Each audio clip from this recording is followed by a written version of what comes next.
उनका कहना एक हवा के बुलबुले की तरह है। तेजस्वी जी का कहना, मुझे लगता है राहुल गांधी जी अपने कथनी और करनी से अब इस देश में हंसी के पात्र बन गए। नमस्कार, आप देख रहे हैं न्यूज़ फॉर नेशन और मैं हूं शुभी आपके साथ। बिहार में विधानसभा का चुनाव है और पूरा बिहार ही सियासी रंग में डूब चुका है। एक एक करके सभी नेता चुनावी समर में उतर रहे हैं और साथ ही चुनाव प्रचार प्रसार का सिलसिला तो जारी ही है, लेकिन वार पलटवार करना भी नहीं भूल रहे। इसी कड़ी में अगर हम बात करें भोजपुरी स्टार और बीजेपी के सांसद मनोज तिवारी की, तो उन्होंने भी आज राजद को लेकर एक प्रतिक्रिया दी है। उन्होंने कहा कि राजद ने जो अपने घोषणा पत्र में ये कहा है कि हम 10 लाख लोगों को रोजगार देंगे अपनी पहली सिग्नेचर में, लेकिन हम बीजेपी ये कह रही है कि 19 लाख लोगों को हम रोजगार देंगे और ये जो है इसके लिए हमारा पूरा रोड मैप तैयार है। वो बस कहते हैं लेकिन हम इन चीजों को करके दिखाएंगे। 10 लाख लोगों को नौकरी,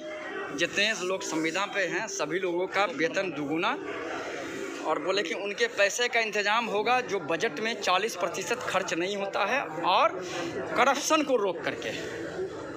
तो 10 लाख नौकरी ज़्यादा इम्पोर्टेंट है या 19 लाख?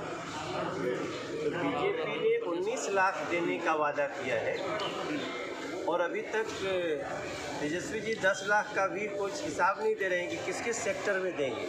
हमने तो सेक्टर भी बताया है और थोड़ा हास्यास्पद है, क्योंकि ऐसा नहीं कि तेजस्वी जी की पार्टी या तेजस्वी सरकार में नहीं रहे। जब वो रहे तब उन्होंने क्या किया, या चिट्ठी भी लिखी या इनिशिएटिव भी लिया जिसमें 100 नौकरी भी लग जाए, इसका उनको देना चाहिए जानकारी।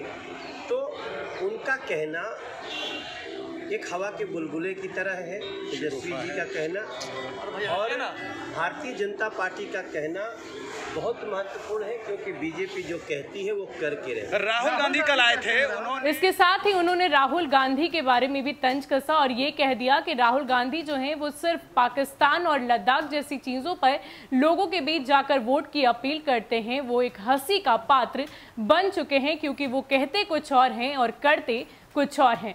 क्या कुछ कह रहे हैं मनोज तिवारी, आप खुद सुनिए। राहुल गांधी तो 1200 किलोमीटर चीन को दे दिए, तो 1200 किलोमीटर में तो यहाँ से लेके लद्दाख आ जाएगा। उनके हिसाब से ये सब कुछ चीन का कब्जा है। तो हमारी समझ में नहीं आता है कि राहुल गांधी जी को कौन सलाह दे रहा है। मुझे लगता है राहुल गांधी जी अपने कथनी और करनी से अब इस देश में हंसी के पात्र बन गए। बिहार में उनका क्या रहेगा कि लगातार बिहार के लोगों को भी पाकिस्तान और इसकी बात कर रहे हैं, देशद्रोह की बात कर रहे हैं, कहीं ना कहीं उनका ये निकल के आ रहा है कि जो सैनिकों की लाश। राहुल गांधी से एक ही सवाल पूछ रहा है कि आपकी महाराष्ट्र में सरकार है, आपने सुशांत सिंह राजपूत के मामले में FIR क्यों नहीं होने दी? इसका जवाब दो, क्योंकि कांग्रेस सुशांत सिंह राजपूत के हत्यारों के साथ खड़ी है और बिहार के लोग राहुल गांधी और कांग्रेस को वो सबक सिखाएंगे जो इनको जीवन में याद रहेगा।